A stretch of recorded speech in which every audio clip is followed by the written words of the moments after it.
চন্দনাইশ উপজেলার দোহাজারী পৌরসভার ৭ নম্বর ওয়ার্ডের সাবেক কাউন্সিলর আলহাজ মোহাম্মদ আলমগীরের ব্যক্তিগত অর্থায়নে ৭ নম্বর ওয়ার্ডের পূর্ব দোহাজারী, বেগমবাজার, বাবুখানবাড়ি, কিল্লাপাড়া ও রায়জুয়ারা এলাকার দুস্থ ও অসহায় ৭ শতাধিক পরিবারের মাঝে পবিত্র মাহে রমজান উপলক্ষে ইফতার সামগ্রী বিতরণ করা হয়েছে। ইফতার সামগ্রীর মধ্যে ছিল সয়াবিন তেল, ছোলা, পেঁয়াজ, আলু, চিনি, সেমাই ও মুড়ি। শনিবার ২১ ফেব্রুয়ারি বিকালে তাঁর নিজ বাড়িতে ইফতার সামগ্রী বিতরণকালে উপস্থিত ছিলেন তাঁর ছোট ভাই ব্যবসায়ী মোহাম্মদ ফারুক।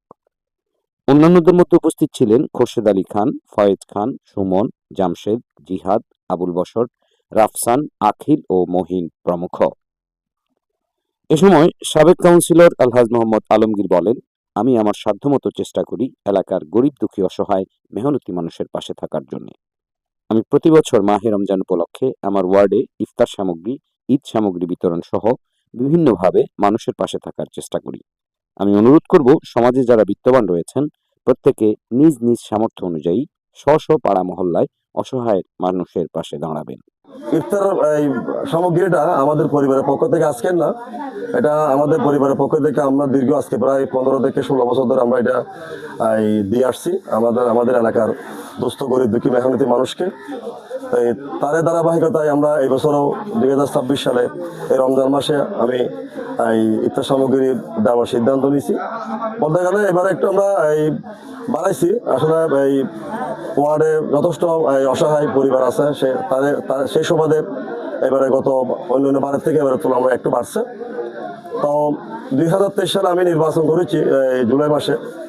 এর পরে আসলে বন্যা কবলিত, সেই বন্যার পরে প্রায় ১,০০০ পরিবারকে আমি ত্রাণ দিছিলাম, পাশাপাশি আবার আমরা খাদ্য সামগ্রী দিছিলাম, বিরিয়ানি ভাতের ব্যবস্থা করছিলাম।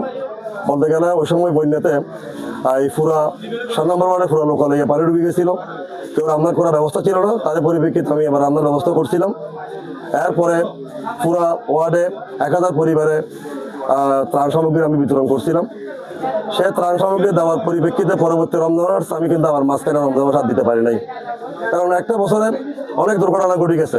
আমি নির্বাচন করছি, এদেরকে বন্যা কবলিত, বন্যা ত্রাণ দিচ্ছি। তারপর পরবর্তীতে ২ মাস পরে আবার রমজান মাস চলে আসছে ২০২৪ সালে। সেই ২৪ সালে আমি আর রমজান ইফতার সময় দিতে পারি নাই। ২৫ সালটা গেছে, দেশের বিভিন্ন পরিস্থিতি খারাপ ছিল, তাও দিতে পারি নাই। তো আলহামদুলিল্লাহ আমি আগের সে ধারাবাহিকতা আমি এবারও কিন্তু এবার ৭০০ পরিবারকে আমার ওয়ার্ডে আমি ইফতার সামগ্রীর ব্যবস্থা করছি। তো জানি না আমার এই ইফতার সামগ্রীগুলো মানুষের কাছে কতটুকু আমি এদের মনোযোগ করতে পেরেছি। আমি বলবো, যারা আমার এলাকায় দেশে যারা বৃত্তশালী ব্যক্তিবর্গ আছেন, আমার মতো যারা যদি আমরা এগিয়ে আসেন এদেশের মেহনতি গরিব দুঃখী মেহনতি মানুষের পাশে, আমি মনে করি একজন মুসলিম পরিবার অনাহারে ইফতার ছাড়া কেউ থাকবে না। আমি আমাদের কাছে আমার বিনীত আবেদন, আমরা আমার মধ্যে এগিয়ে আসেন, এই এলাকায় গরিব দুঃখী মেহনতি মানুষের পাশে দাঁড়ান। হ্যাঁ, অন্তত পক্ষে এই ধরনের বৃত্তশালী ব্যক্তিদের এগিয়ে আসেন। আমি মনে করি কোনো পরিবার ইফতার ছাড়া থাকবে না। এটা আমার বিনীত আবেদন। আসসালামু আলাইকুম।